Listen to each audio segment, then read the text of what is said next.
Assalamualaikum warahmatullahi wabarakatuh.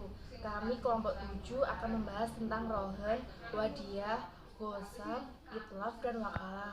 Saya Feni Kartika Suryanti, NIM 1021847. Saya Ayu Karisma Eka Agustina, NIM 1021838. Pertama, saya akan menjelaskan tentang pengertian rohen. Ar-rohen adalah menahan salah satu harta milik si peminjam atas pinjaman yang diterima atau dapat juga kita sebut sebagai gadai. Kemudian, objek yang ditahan tersebut memiliki nilai ekonomis. Dengan demikian, pihak yang menahan memperoleh jaminan untuk dapat mengambil seluruh atau sebagian piutangnya. Secara sederhana, ar-rohen adalah semacam jaminan hutang atau gadai. Pemilik barang gadai disebut rohin, dan orang yang mengutangkan yaitu yang mengambil barang tersebut serta menahannya disebut murtahin. Selanjutnya, rukun dan syarat rohen. Yang pertama yaitu harus ada akad dan ijab kabul. Kedua, akid. Akid adalah yang menggadaikan barang dan yang memberi piutang. Ketiga, harus ada barang yang dijadikan jaminan dan barang yang digadaikan itu harus dalam keadaan baik dan bukan barang yang bermasalah. Kemudian, syarat rohen harus ada rohin dan murtahin. Harus orang yang sudah balik, kemudian sudah cakap untuk melakukan sesuatu perbuatan hukum sesuai dengan syariat Islam. Selanjutnya yaitu pengertian wadiah. Secara etimologi, al-wadiah berarti titipan murni atau amanah. Wadiah bermakna amanah. Wadiah dikatakan amanah karena Allah menyebut wadiah dengan kata amanah beberapa ayat di Al-Quran. Wadiah secara istilah adalah akad seseorang kepada pihak lain dengan menitipkan suatu barang untuk dijaga secara layak. Dalam Ensiklopedia Hukum Ekonomi Islam, wadiah adalah meninggalkan atau meletakkan, yaitu meletakkan sesuatu pada orang lain untuk dipelihara atau dijaga. Selanjutnya, rukun dan syarat wadiah. Rukun wadiah yang pertama yaitu orang yang berakad, 2 barang titipan, 3 sigot, ijab dan kabul. Yang pertama syarat wadiah yaitu syarat-syarat benda yang dititipkan. Benda yang dititipkan disyaratkan harus bisa disimpan. Benda yang dititipkan harus ada nilai atau dipandang sebagai mal. Syarat ijab kabul harus dinyatakan dengan ucapan atau perbuatan antara keduanya. Kemudian pengertian gosop. Menurut bahasa, gosop adalah mengambil sesuatu barang dengan zolim secara terang-terangan. Kemudian, menurut syara yaitu, gosop adalah menguasai hak milik orang lain secara zolim. Di sini mencakup barang atau mengambil harta orang lain dengan cara merampas, memaksa, ataupun tidak meminta izin.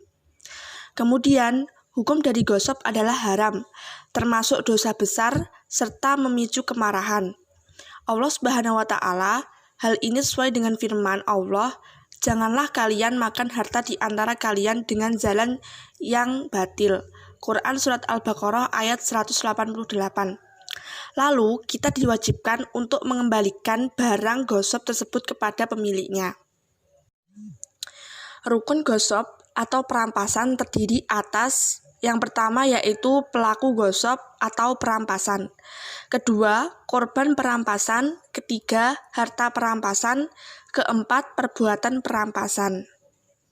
Selanjutnya, pengertian itlaf. Itlaf adalah perusakan atau pengurangan kualitas nilai suatu barang. Biasanya, itlaf merupakan penyebab dilakukannya doman atau ganti rugi, yaitu melakukan unsur perbuatan terlarang dan tidak melakukan kewajiban menurut hukum. Pembagian itlaf.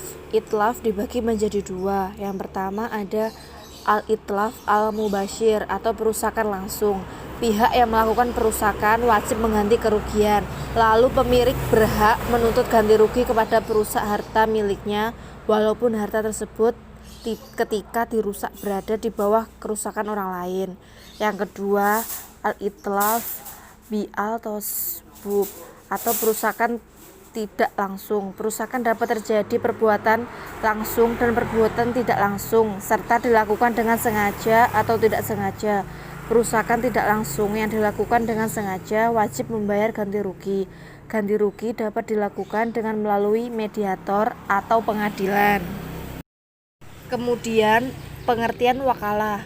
Wakalah atau disebut juga perwakilan adalah pelimpahan kekuasaan oleh satu pihak mewakil kepada pihak lain wakil dalam hal-hal yang boleh diwakilkan. Secara istilah kompilasi hukum ekonomi syariah pasal 20 ayat 19, wakalah adalah pemberian kuasa kepada pihak lain untuk mengerjakan suatu. Dalam Al-Quran, kata wakalah diletakkan dengan kata al-wakil yang berarti pelindung. Selanjutnya ada jenis-jenis wakalah. Yang pertama ada al-wakalah al-khosoh, adalah prosesi pendelegasian wewenang untuk menggantikan sebuah posisi pekerjaan yang bersifat spesifik dan jelas. Yang kedua, al-wakalah al-amah adalah prosesi pendelegasian wewenang bersifat umum tanpa adanya spesifikasi, seperti belikanlah aku mobil apa saja yang kamu temui. Yang ketiga, al-wakalah al-muqayyadah adalah akad di mana wewenang dan tindakan si wakil dibatasi dengan syarat-syarat tertentu. Yang keempat, al-wakalah al-mutlaqah adalah akad wakalah di mana wewenang dan wakil tidak dibatasi dengan syarat atau kaidah tertentu. Yang terakhir ada rukun wakalah. Kompilasi hukum ekonomi syariah yang berkaitan dengan wakalah.